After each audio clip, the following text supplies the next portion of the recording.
মাঠ পর্যায়ে যখন সরেজমিন পরিদর্শনে আসে তখন যে কোনো নির্মাণাধীন ভবনে সে ব্যত্যয় অথবা নির্মাণ কাজ শুরু যখন সে দেখে তখনই সে হচ্ছে নকশা মঞ্জুরির জন্য নোটিশ জারি করে। যখন সে একটা নকশা পায়, যখন সে দেখে যে এটার মধ্যে ডেভিয়েশন আছে, তখন সে ব্যত্যয়কৃত একটা আলাদা নোটিশ জারি করে এবং এই নোটিশগুলো যথাযথ প্রক্রিয়ায় পোস্টের মাধ্যমে দেওয়া হয়। তারা যে এটা নিচ্ছে না বা তারা পাচ্ছে না এটা আমরা মানতে রাজি না। কারণ আপনি দেখলেন যে নিজের চোখেই যে 3টা রিট করা, তার মানে তারা পেয়েছে। এই বিল্ডিং পেলে ওই বিল্ডিং কেন পাবে? আপনি কি আমার কথা বুঝছেন? বিষয়টা তাই। আমাদের তো হ্যাঁ পোস্টের মাধ্যমে হয়, যদি কোনো কিছু না হয় তাহলে তারা ফেরত আসে, সেটা ফেরত আসে। হ্যাঁ এখন কোন ফেরত আসে? হ্যাঁ প্রত্যেকটাতে হচ্ছে আপনার এখানে রাস্তা যে ছাড়ার কথা এটা মোটামুটি ছেড়েছে, কিন্তু হচ্ছে মানে বাড়িয়ে দিয়েছে, ক্যান্টিলিভার বেড়ে দিয়েছে। আর ওগুলোতে হচ্ছে কোনোটাতেই হচ্ছে সে সেটব্যাক ঠিক রাখে। এখানে আসলে মালিক পক্ষেরই দায়িত্ব থাকে হচ্ছে আমাদেরকে 15 দিন পূর্বে অবহিত করা, কারণ তারা হচ্ছে এই জিনিসগুলো নিয়ে এই শর্ত মেনেই হচ্ছে নকশা অনুমোদন নেয় আমাদের কাছ থেকে।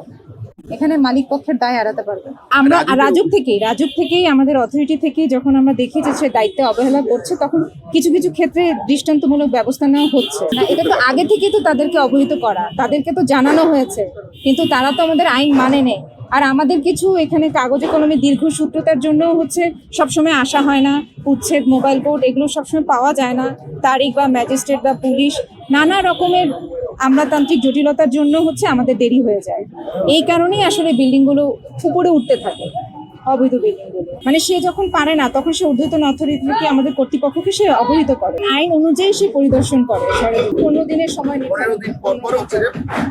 পরিদর্শন করে। জি বেসিক্যালি রাজুকের নিয়মিত অভিযান পরিচালনার অংশ হিসাবে মোবাইল কোর্ট পরিচালনা করতে এসেছি আমি আজকে এখানে।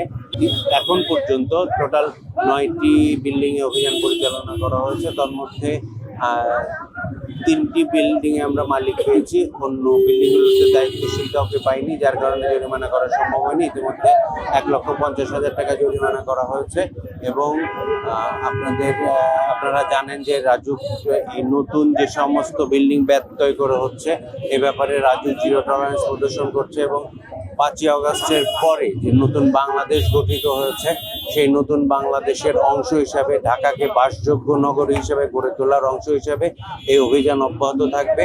এবং আজকে এরপরেও আরও এখানে যে সমস্ত নির্মাণাধীন বিল্ডিং রয়েছে সে সমস্ত বিল্ডিংয়ে অভিযান চলবে। আমরা আপনাদেরকে বিকাল নাগাদ সর্বশেষ হালনাগাদ দিতে পারবো।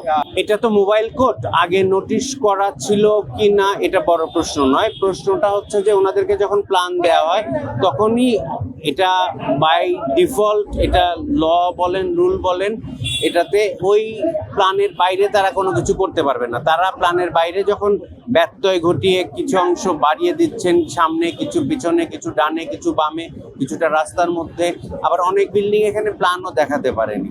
তো সুতরাং এই অপরাধগুলো আমাদের ইমারত নির্মাণ আইন অনুসারে অপরাধ এবং সেই অপরাধেই তাদেরকে জরিমানা করা হচ্ছে বা এই বিল্ডিংগুলোর ব্যত্যয়কৃত অংশ অপসারণ করা হচ্ছে এবং সবগুলোর মিটার জব্দ করে নিয়ে যাওয়া হচ্ছে।